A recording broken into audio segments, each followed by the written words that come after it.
Hello, my name is Brandon Kiesling, and I serve as Associate Pastor at First Baptist Church, 𝗂𝗵𝗂, Missouri. And we want to welcome you to an event that we're putting on March 11th, 2023, called the Church Security Essentials Conference. And we've invited the Church Safety Guys team, Mike Scully and 𝗧𝗵𝗂𝗿𝗵𝗂 and others, to be able to come with their expertise to be able to cover a number of topics related to church safety and security, from building a team from the ground up to equipping them to be able to serve, de-escalation tactics, and even working with local law enforcement in critical events. This will be a one-day conference that you will be equipped and encouraged to be able to go back to your church and operate with excellence in the days ahead. And we price this at a very good price point that you can bring the church leadership as well as any volunteer that serves on your team. And you can find all the information, including scheduling and bios of the speakers, as well as the pricing and registration on our website, which is firstofalan.com/church safety. We hope that you can come and participate in this amazing event, and again, that it'll be an encouragement to you in the days ahead. God bless. This hour of broadcasting brought to you by 𝗃𝗵𝗴𝗏𝗂𝐴𝑟adiocenter.com, a Motorola value-added reseller.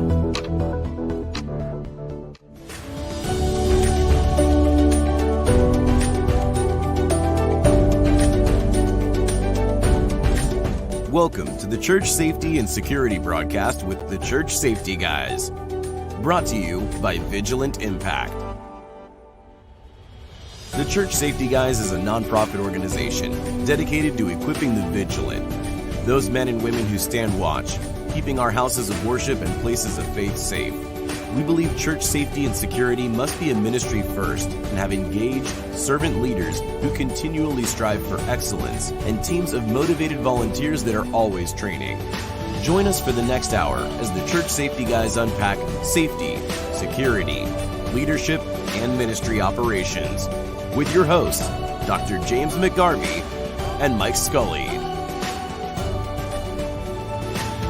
This broadcast is also available on YouTube, your favorite podcast platforms, churchsafetyguys.com, and on the original Church Security app. Download it today. Feel free to like, subscribe, and share with your ministry.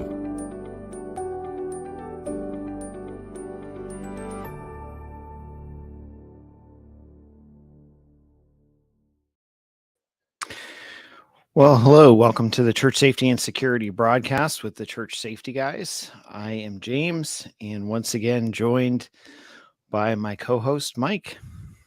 Hey, what's up? How you doing, sir? I am on the mend. That's good. I'm glad. I think I've decided that I've had far too many medical and health issues in the last year. You think? I think the wheels on this bus are starting to fall off. And I keep getting reminded by various people, especially my children, that I'm too old, but I'm here. So sounds familiar. It's all good. Sounds familiar. Yep. So well, I've had a high risk, high reward weekend of set up and tear down of a 9-year-old's birthday party. And so I feel worse for wear right now myself. I'm kind of thankful we're past that stage, but yep. I mean, I have an 11-year-old, but he hasn't discovered glow parties or popcorn machines or stuff in the backyard. So yep. He's content. I think his last birthday, he had a friend over and they played the Switch in the living room. So nice. It was pretty low key, but it was definitely a busy weekend. And I wanted to start off on this broadcast with just talking for a second about the Church Security Essentials Conference coming up, of course, next Saturday. This week already. Holy cow. It's crazy, right? Well, it feels like it was just like last week that we started talking about it. And it does. Even though then it was like, we're like, oh, it's 6 months off and we're like plenty of time. And then all of a sudden here we go. or a week out? Well, and I was talking to the pastor Brandon on Friday, and I found out we have folks coming from South Carolina to Texas to California. So it's just an incredible blessing. We're going to certainly have a full house, but we do still have tickets available. So as long as we can keep those available with the church, they will be. So if you're interested in attending, the website to go check out is 𝗓𝗃conference.com, and that'll connect you to purchase tickets through the church, and very reasonably priced, an excellent price point. And it's, for the entire day. We'll have vendors and different folks there.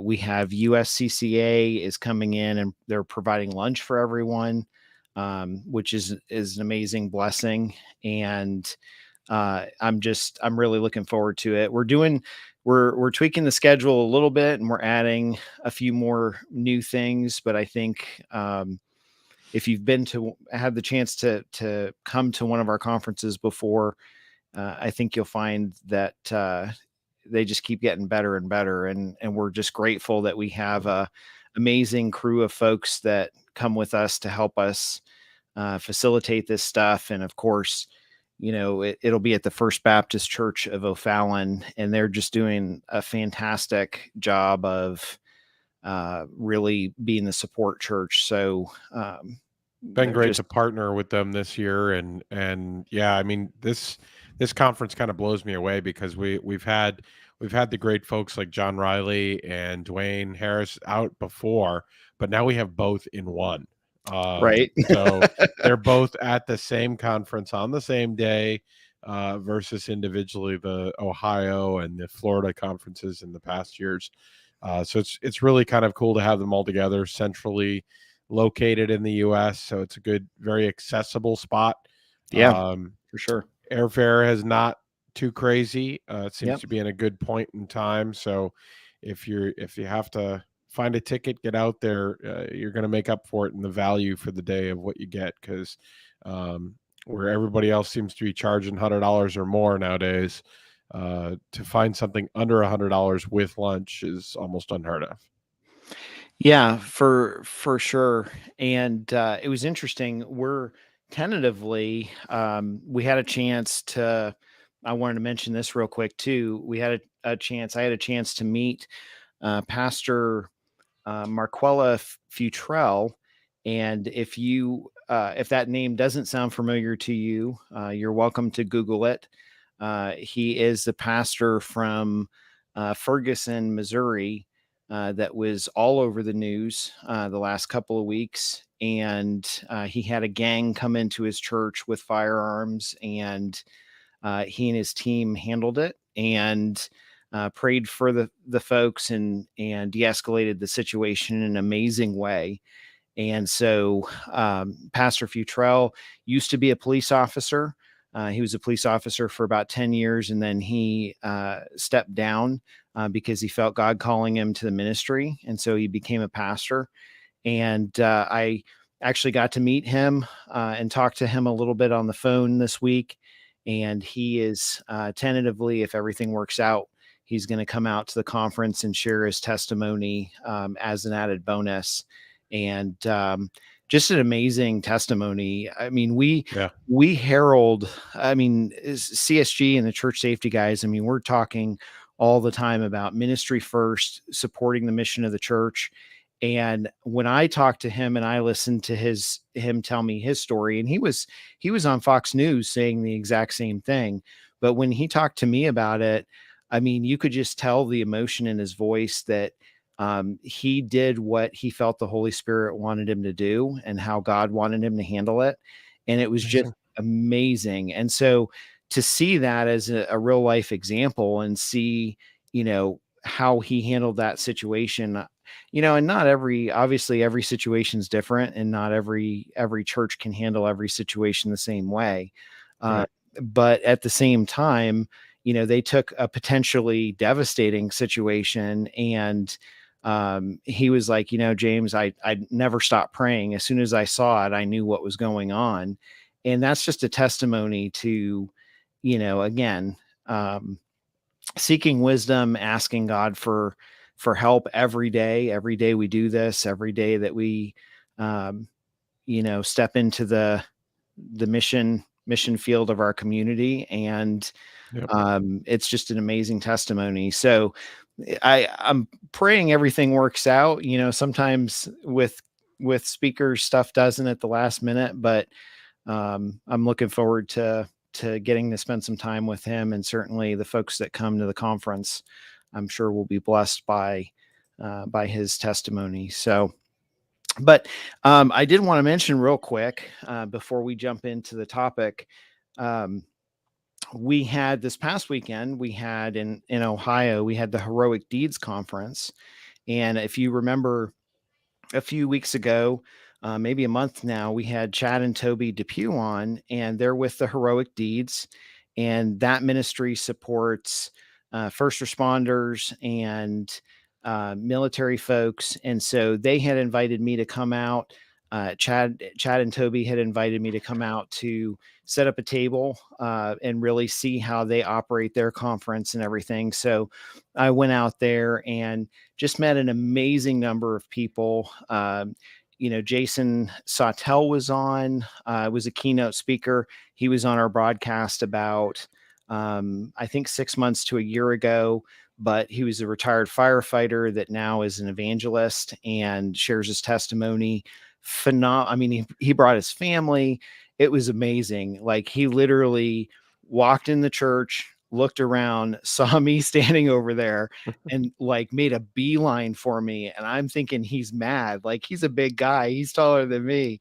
And he gets up to me and he's like, "Oh my gosh, James," sticks his hand out, like gives me a bear hug. And I'm like, "Jason, you're amazing." And he's like, "Hey, I knew I was on your broadcast." He's like, I'm so glad you're here."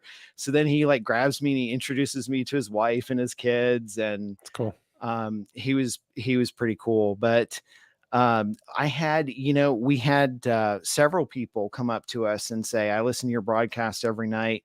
Thank you for what you do." There was a church that was helping them support that activity, that heard about the activity through us. They actually listened to the broadcast, heard it, researched it, and then motivated their church to come to the event to support it because their church was very close. So realistically, it was a great weekend, great speakers, great content. Those guys did an amazing job. And so I just wanted to shout out. So thank you. And you know who you are if you went there or you were helping them get that done. We appreciate you supporting other ministries, and they just did a fantastic job with it. So great weekend, great opportunity. I think they do it once a year, but I would definitely, so much of our ministry overlaps with first responders, because a lot of times first responders serve in church safety. And so I think we're probably going to do a lot more in the future. And that was just really, it was encouraging, but it was a great time to they had worship, amazing food. Chick-fil-A provided it, and great coffee. Oh my goodness, great coffee. You're probably gonna hear me talk about that in the future too. They actually just released like their own Heroic Deeds coffee brand, and That's awesome. they actually had a coffee bar, and they're like, "Hey, help yourself." And I like walk over and there's like 6 pots of coffee brewing there. And I'm like, okay, amazing coffee. And I will tell you, it's actually done by a Christian couple company in Ohio. And it is better than Black Rifle coffee. So Interesting.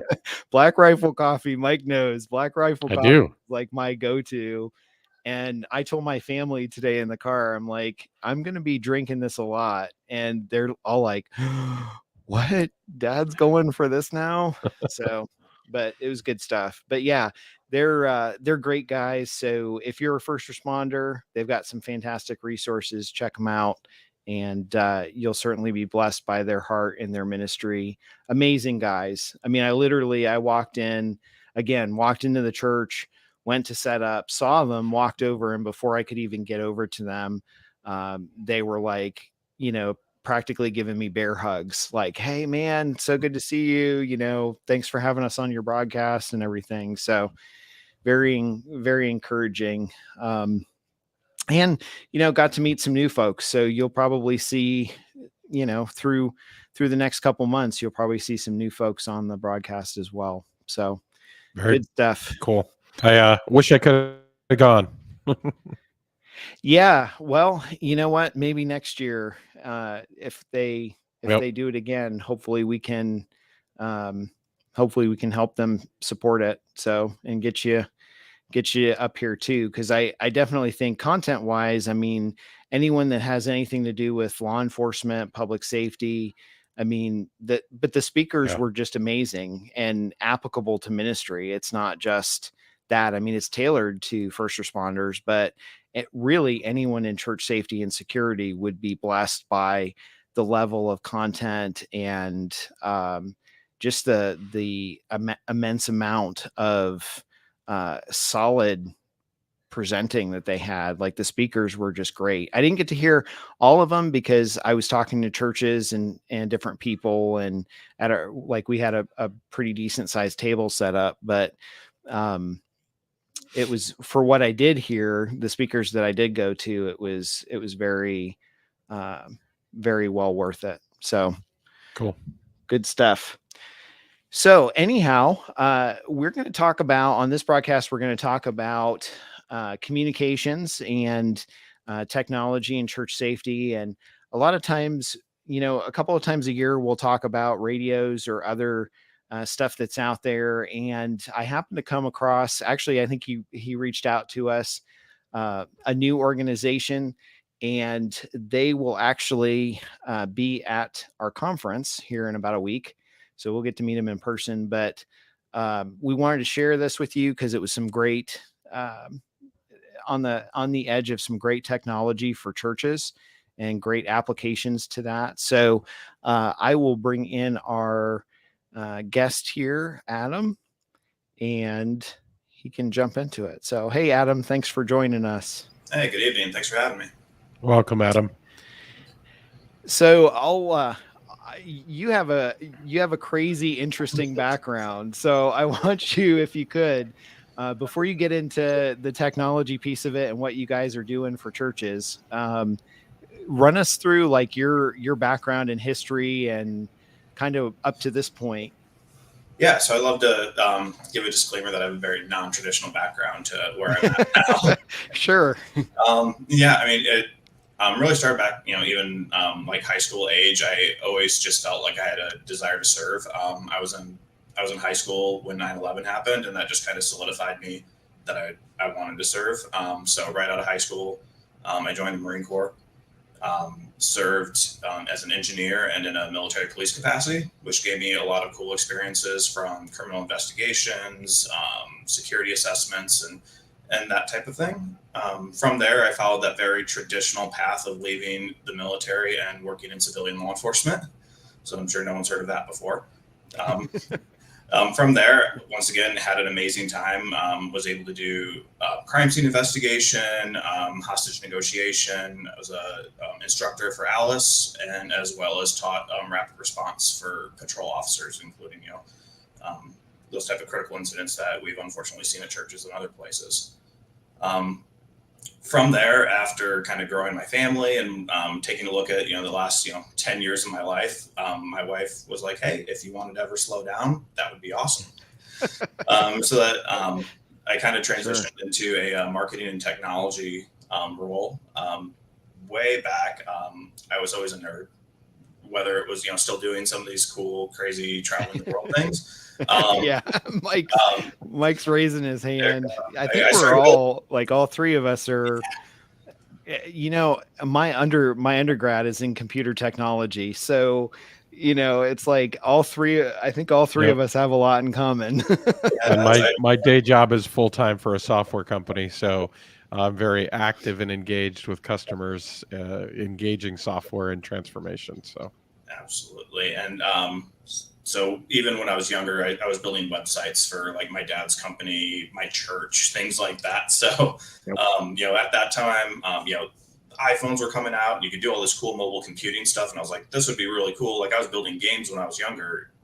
I can do this stuff with a phone now. And from there went into mobile app development, marketing. My undergrad's in political science because I like that type of study and survey type stuff, which is great for when you talk about like software and customer research and understanding how to do, baseline analytics. Sure.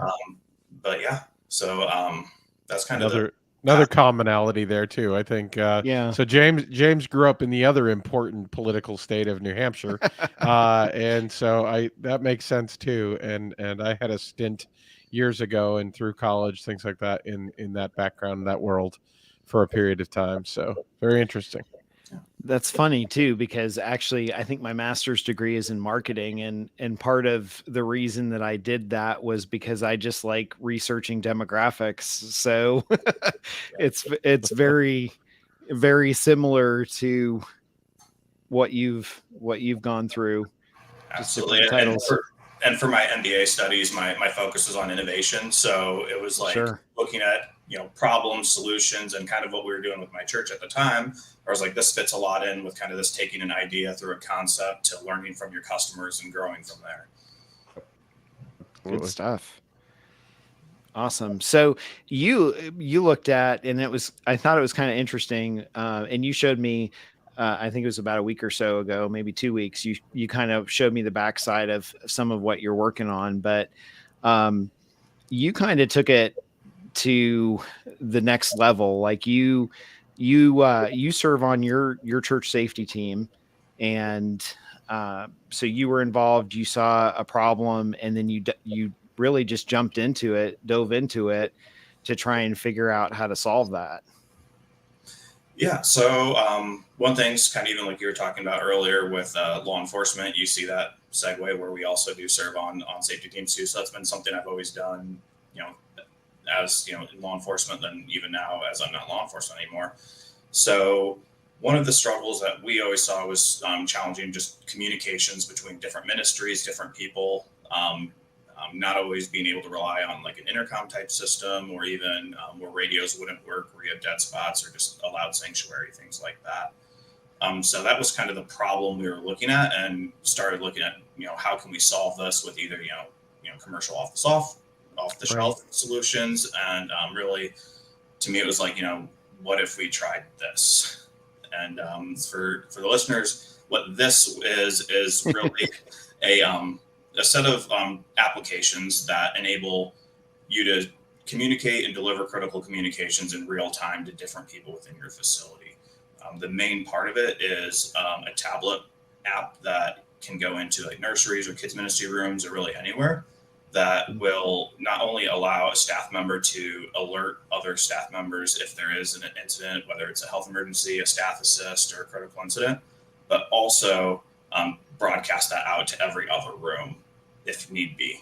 A lot of that's customizable, but also it allows us to send information to those rooms. So if one of my funniest use cases that we came up with, totally non-church safety related, was they want to send a message of, hey, service is going 20 minutes longer. So just so you know, that might not be a good feature to like publicly make known to pastors. I don't know.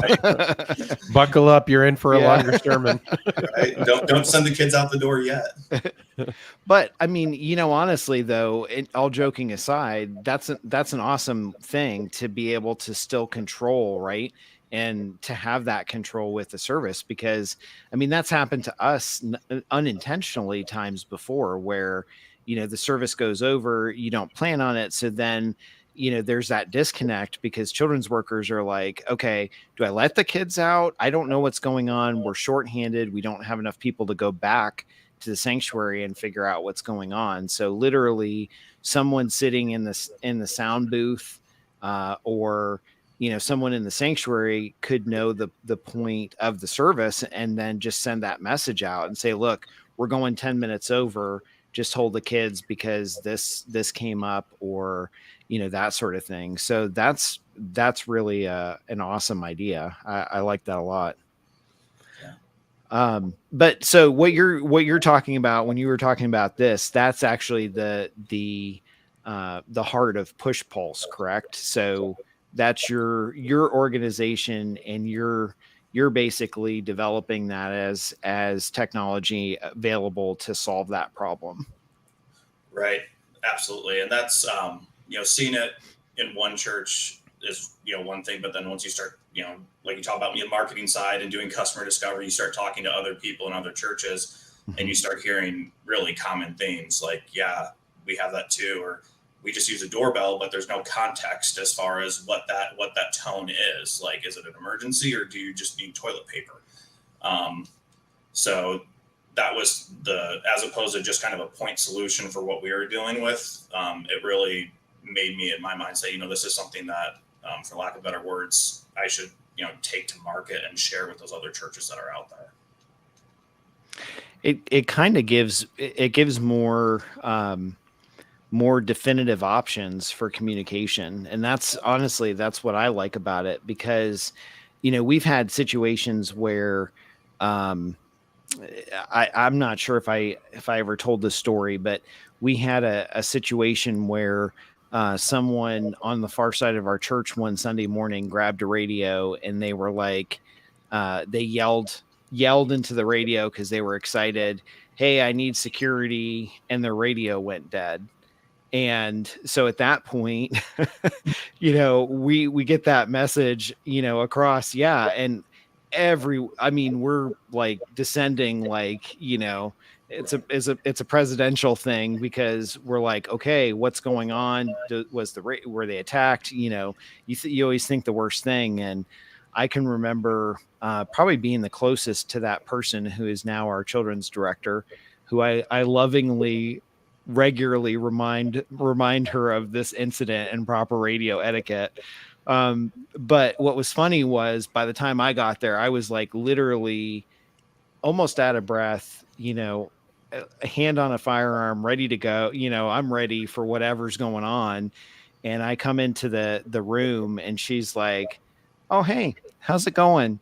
Yeah, my radio's dead. My battery died. So could you switch it out for me? And of course, it's just like the Keystone Cops, in the cartoons. Like, I turn around to walk back out, and I've got like four guys, barging, like knocking me over. And I'm like, whoa, wait, back up. It's okay. Right. So, with that and with the technology, like you said, you could easily communicate less important but still urgent type things, because obviously that person has to have a radio, or they need to have some way to communicate fast instead of maybe just having the phone, or as a backup. There's certainly a couple of different options for that. Right. And that was one of the things that we looked at, is the different levels of communication and different ways people have. So one of the things that Push Pulse can do is tailor those messages depending on what channel you want it delivered to. So you might be able to send that alert to all the other tablets or TV screens, but you can also send text messages and push notifications to phones of other staff members specific to that incident. So like a staff assistant in the nursery does not go to the safety team. It only goes to the kids ministry director. And we don't need to know about it because it's not something that involves us. So the system works. But to your story though, on the first weekend we were piloting it, I was with the kids, someone from the kids ministry, and she was like, "Oh, well, let's test it out and test this alert and see how it goes." I was like, "Well, do you want to let everyone know first that we're going to test this?" She's like, "Yeah." Didn't. Hits the button. The devices are contextual in location, so the alert that goes out says, "Hey, there's a health emergency in the student center." So. Same story. A bunch of people go run in the direction, and I'm like, "Nope, she didn't tell you it was a test?" They're like, "Nope." By the way, Where was the stopwatches to time that response time from the different parts? It was the first one. We hadn't had no one had coffee yet. I was like, hey, we're just making sure everyone is awake. Absolutely. Well, and we do that. I should say I used to do that occasionally at my old church, where I would we had different panic buttons, where like we had a panic button on the podium for the pastor to test, so that if something were going on, like nondescript, but he could just push the button, and that would go back to our safety office. But even with that, it was very inconsistent because of the quality, because of the everything, so if he hit that like 9 times out of 10, it would work. Like it would send that chime or whatever. Like you said, it's really just a modified doorbell. And for the safety office, I mean, they just hear a ding and they know, okay, this is coming from the podium. But, there was no way to quantify it or say, this is what's happening that the pastor needs help for. And for us, I mean, you have different people, trained in, medically versus, security in a sense, or higher levels of security, more training in law or law enforcement, that sort of thing. So when you're looking at that sort of thing, what I used to do is I would actually make sure that I had my coffee, right? And then I would walk over before the church when everybody had dispersed after we met, and hit the button before the service started, and just sit there and drink my cup of coffee, and then, be a jerk and time how long it took everyone to show up.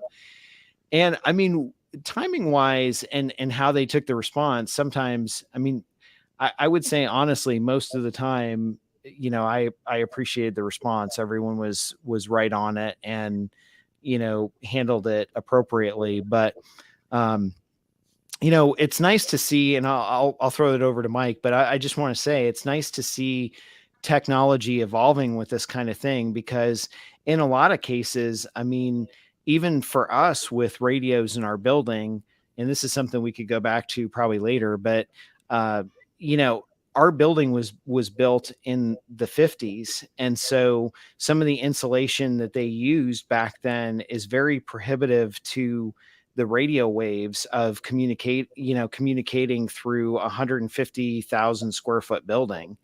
And so, when you're trying to push that signal without having a repeater or a really tall tower or a really expensive radio, that's a challenge. And so it's nice to see that technology is finally catching up with, our smartphones and all this other stuff to make things just more user friendly and more helpful. So, Mike, you wanted to jump in? Yeah, I think we went even lower tech than a doorbell signal. I think we had we had red card, yellow card, in other words, and it was just on the podium. It was enough where it was slipped up. We could catch it by camera, and we could see, hey, you know what? Yellow was just, hey, there's a concern, so we're just higher alert. Red was something that was, hey, there's something going on that I'm seeing from my vantage point. Make sure the team is dialing in essentially and looking. So, I mean, that was our kind of low tech back in the day, but I love that Adam, that you're using tech to solve some of these communication gaps and signaling with that. I'm curious, tell me more about the mass notification capability. Is that something where you're saying I can notify my entire church body that, hey, we're not opening today because of a snowstorm, or describe what you're going by with mass notification? Yeah, so it can work. Basically, you can add, the contacts and create specific groups that are contextual to you, whether it's, a group that, hey, this meeting's canceled because of X, or, hey, snowstorm, we can't have anything. So all that, initially, I set off to solve this problem for my church and want to continue to, help other churches continue to solve their problems as well. There's definitely applications across, corporate campuses, higher education, K through 12. So thinking of those things too, where you might have employees at a campus that might need to get, a text messages, and you need to alert your entire staff, hey, there was a fire in building 1, so don't go there. Absolutely. And how about on the employee engagement side? Yeah, we're looking at different ways to do that. So one of the features of the platform is what we call like a digital display or a digital billboard, where you can, you know, it looks like kind of the tablet. You can brand it and theme it how you want, but you can also, play a slideshow if you want. During normal times, you can tie in a calendar link to show events scheduled for the day, and then if you need to broadcast a message, do like a full screen takeover to display whatever message or sound you want. We built in survey capabilities to these. So if you're talking about like the iPad or even the mobile app, you can send surveys through this. So even if it's something like, hey, remember to put your timesheet in. Yep. Did I do it? Yes or no? And then you can get your response back. So you can engage them that way. One of the things that we haven't released yet, but we're still experimenting with, is tying into Slack and Microsoft Teams to do those kind of same prompts as well. Always great to kind of be able to almost bot back to somebody and say, hey, check on this, or you haven't done this, or to your point, a timesheet or whatever. But I could see it in churches, even in that sense too, is lining up for Sunday morning or cues for different sorts of pieces. They could send directly that way, whether it's via the through to Slack or Teams. I'm heavily Teams user myself. No, that's great. I love and how about talk more? I mean, we've talked about some low tech ways. Tell us more about the panic button solution. Yeah, so built into the tablet that, like I said, right now you're seeing it mostly used in rooms that are like classrooms or nurseries.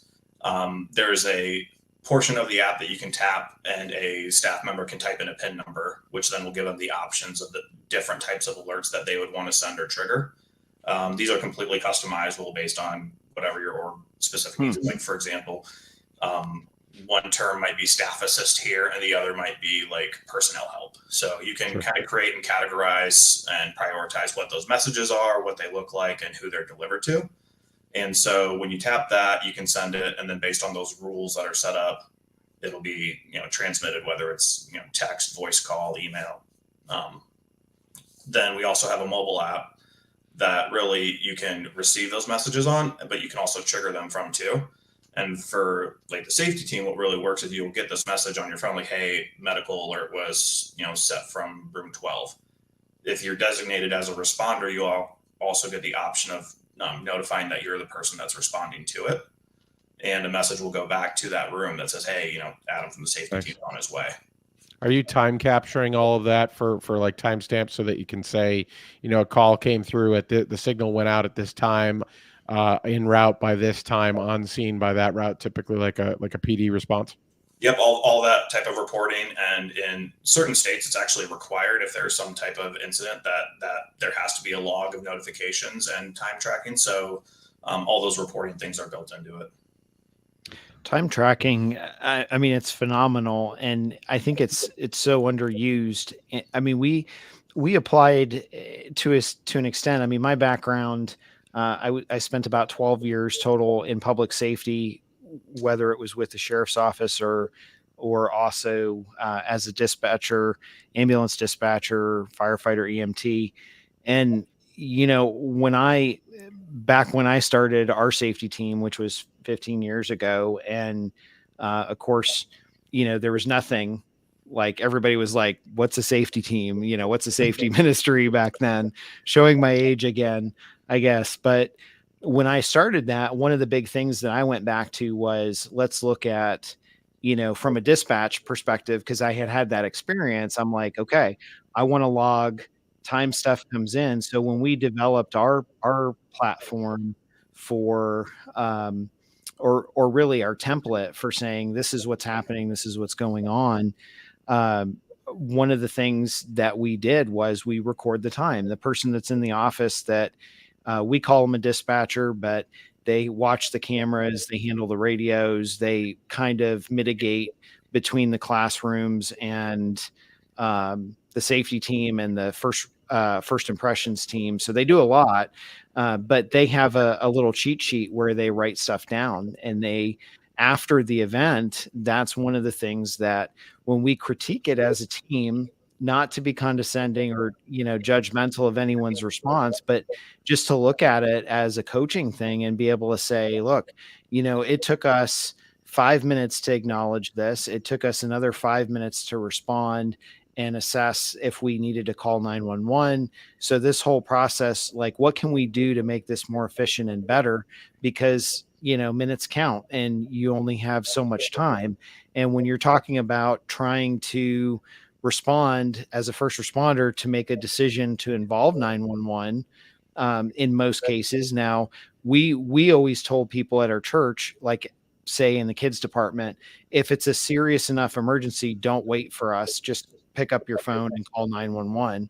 But the reality is, you know, we want our folks to be clear-headed, calm, and responsive, right? So if we're having an issue with a radio or a communication piece of it, those timestamps are helpful because they can tell us, you know, this is how long it takes to get from point A to point B.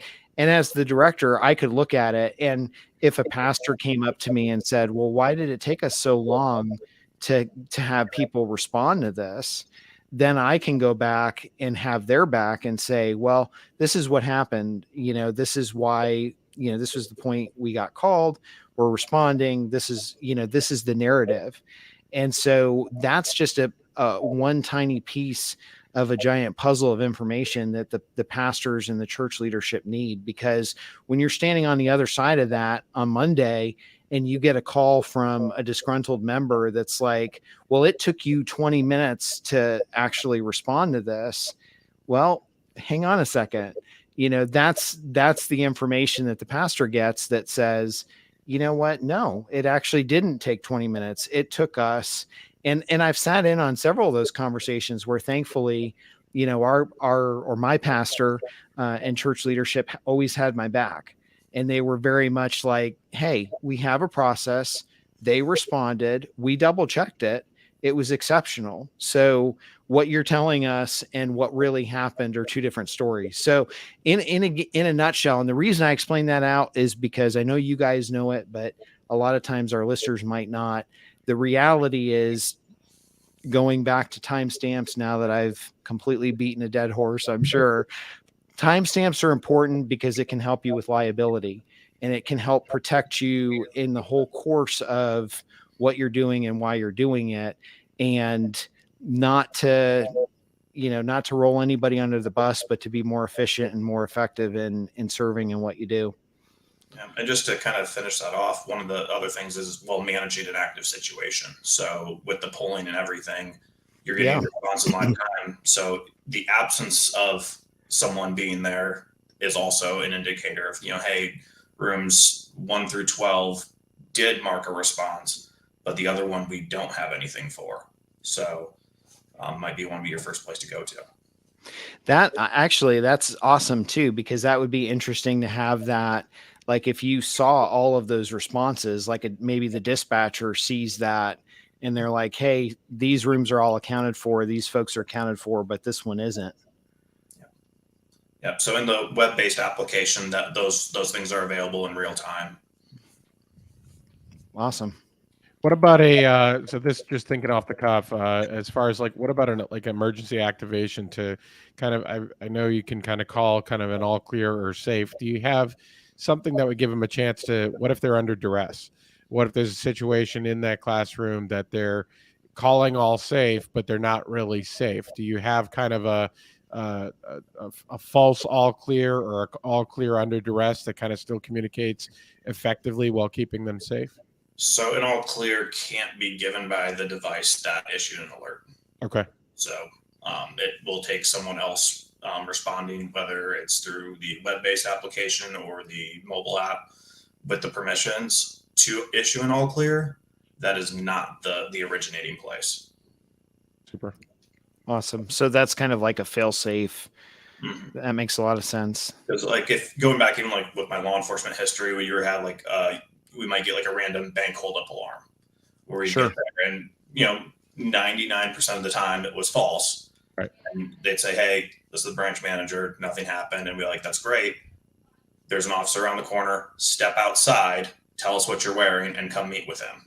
Yeah. And if they're like, no, I can't come outside, well, we're coming in. Well, you know, I mean, when I was an ambulance dispatcher, I worked with the local 911 system, and it was the same way. Like we would get 911 dropped calls or something like that, where, and I know they still take them seriously, but when I was doing it, was back in the 90s. So 911 was a new thing, and we always had drops and glitches, and everyone was like, back in the day, everybody was like I would get a call from the local PD and they would be like, hey, we think there could be an issue here. It's a drop 911 call. And we're all like, oh, okay, well, what do you want us, like, how do you want us to handle this? And, not most of the time the PD would be like, can you send a truck out there just because, it was a medical related thing. We think, so we'll just send them that way. And if,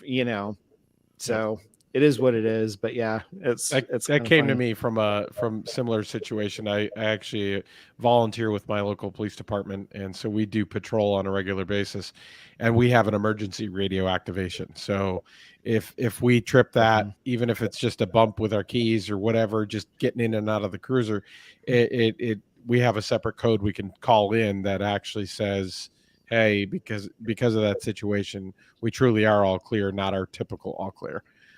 So that's what kind of prompted to mind, but it's nice to hear that you guys have to still either have a person with permission to clear it, or you're still responding to that device just to check it or check that person. So that's pretty good. I like the idea with the mobile element too, because I'm thinking of a additional application here. Is it in the case of an evacuation where you have a teacher that has to take a group of students outside the building in an evacuation situation, they still have immediate communications. So they don't have to grab the one radio that's split across 3 classrooms. They each have a device with them. And no matter where they're corralling those kids for reunification with their parents, they still have an ability to activate from any of those spots, being a mobile device. So very versatile in that sense, with the ability to kind of take that with them. Yes, a radio could too, but the fact that they can send very specific details as far as this is what's going on. I feel like, especially with radio use and comms, sometimes you're not clear as what came over the radio. Can you repeat? Can you repeat? And sometimes you're still not getting it, especially if you might be in the middle of worship and you can't hear what's coming over that earpiece. And so it's great to be able to just say, oh, I see exactly what that was. It came out from that same spot I was just talking to potentially on the radio. That's fine. This so-and-so is going to respond. So still, the geek in me is just kind of geeking out of the possible use cases here. I can't help it. We're going to run out of time, or I'd literally walk through them with you in the show, but it's funny because every time you talk to someone, you do get like, hey, what if this, and sometimes radios are really great, because one of the things that we're incorporating is live maps. So in the app, when you get the alert, like, hey, problem room 1, you actually can see where room 1 is. And that's really cool. Right. And it was like, that was just from a conversation with a customer. I was like, hey, this added context would be great. If you had someone newer that maybe didn't know your church, or maybe your church was built like mine, where every 10 years they added a new wing that was 30,000 square feet, and you walk through it and you're like, wait a minute, I didn't even know that passageway was there. It's like, for me, obviously I stroll around the church a lot more than most people do, but I don't have nursery age kids anymore. So our nursery and where our actual like children's ministries are in 2 separate wings of the building. So if you're like not familiar and you just hear like, oh, nursery, oh wait, hold on, that's on the other side. Yeah, it's interesting. We can also share that out. We haven't gone to this level yet, but it's something that's shareable, whether it ends up being to like first responders who have access to the platform as well, or, a police officer, even an emergency team that is unfamiliar can say, okay, this is where it originated from, and they can see that. Interesting. I like, Mike, and obviously too, yeah, we're running out of time, but the crazy thing is, you mentioned just the radio thing, and we could spend a whole nother half hour talking about that. Like, if you have an evacuation, like with the fire situation, in most, I know like in our children's department, there is only one radio. So it's like, okay, so if one goes, usually that director will have that radio, but, or what we call them secretaries that are kind of door, desk monitors or door monitors that make sure the doors close and stuff like that. But in reality, you're absolutely right. Rather than having a radio in every single room, that, would encourage or tempt a kid or somebody to pick up and mess around with, or, I mean, it just seems more streamlined. I think it's a dual use case. I mean, I see not it's an and statement. In other words, you supplement your radio communications where you have immediate free flowing customized comms with deliberate activated alerts that perhaps have a procedure or protocol predefined around that, it makes it simple. And then it doesn't come down to, all right, well, one safety guy said it this way over the air, this person said it that way, but the reality is they're invoking the same response. So you normalize in language by driving certain buttons and engagement that way. And for those who need to use the radio, it will clear some of that unnecessary traffic off of it. If they can say, hey, I took my kids to the rally point, we're safe, it's documented, they know it. And then the people that need to be doing live communication still can. Are you adding like flows to any of that as far as dominoes of, hey, you tripped this off, now here's related actions or tasks that may need to occur by that person that tripped that alert? Right now, it's just what the emergency response plan is based on the scenario that will be presented. So depending where you're at, what emergency exit you're supposed to take or what that emergency plan is, that's really as far as we're taking it right now. I really like the idea of that with the mapping capability of not only saying, how do I get to where the alert is, but how does that person get out? And looking at primary, secondary, tertiary routes that they may have to evacuate the building from where they physically are. I mean, how many times I've walked to church, looked at their evacuation map on the wall in a given classroom, and it's oriented upside down. It's a photocopy of a photocopy of a photocopy, so you can barely actually read it. Somebody hand drew the red line on there, but you can't tell if you're actually using a door. It looks like it's going through a wall in some cases. You're like, but that's not a door. And I've just seen so many. So the application of an updated mapping capability to truly get them out, I could see as a tremendous asset to certainly anybody protecting kids. For sure. I think, the other thing too, is if you have someone that only serves once a month, that maybe, when they come in, I mean, we have in our classrooms, we have the evacuation maps up there, and I went in and actually created them years ago with PowerPoint and did it up, very nicely because of what you were saying, Mike. But the reality is, someone doesn't always look at those. So having a systematic way to remind someone of saying, look, our rallying point is here with this classroom for a worker that maybe only serves once a month, or maybe every other month, or maybe they're subbing, that's right. I could definitely agree with you. I think that's very helpful. So, well, we are actually just about out of time. So, Adam, again, thank you so much for joining us. Look forward to meeting you in St. Louis next week, and really appreciate you hanging out with us. Yeah, looking forward to it. We'll have some tablets and stuff on hand so that people can actually see it in real life.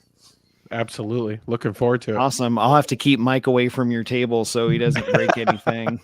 Yeah, break anything. Or I'll definitely be checking it out. Yeah, play with anything. Well, so it'll actually, we'll have Adam's website posted in the notes for tonight. So, or on this broadcast, so you can definitely check it out and go to his website. He's got some great information on there.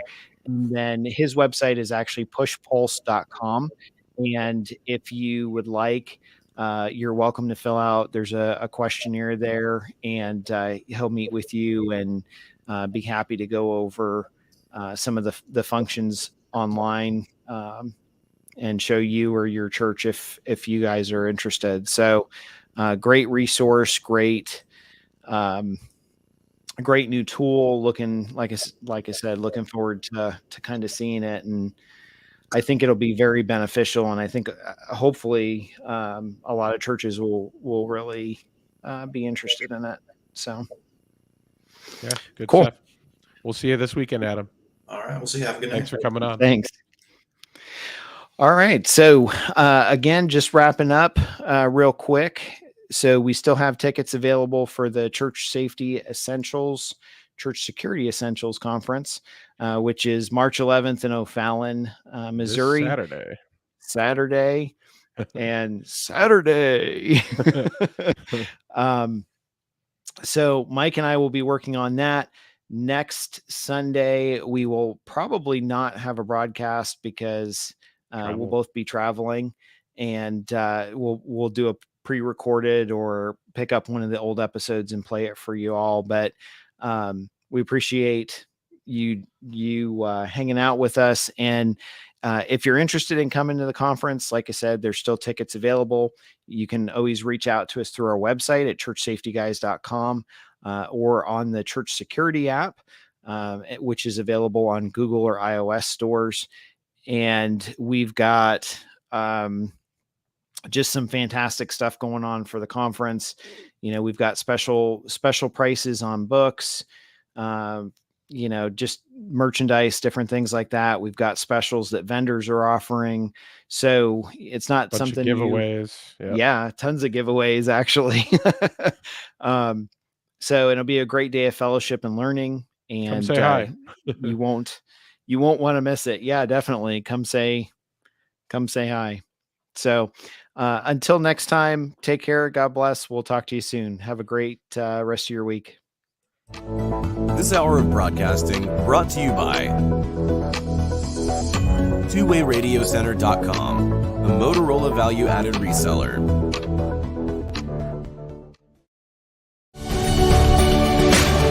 Thank you for joining the Church Safety Guys broadcast, brought to you by Vigilant Impact. We hope that you found it informative, and we appreciate your feedback and interaction. Be sure to share our broadcast with your teams, join the discussion online, and connect with us on social media. For other great ministry resources, download the Church Security app or at our website at churchsafetyguys.com. Remember, keep a servant's heart, a mindset of ministry, and semper disciplina. Always be training. Have a blessed week.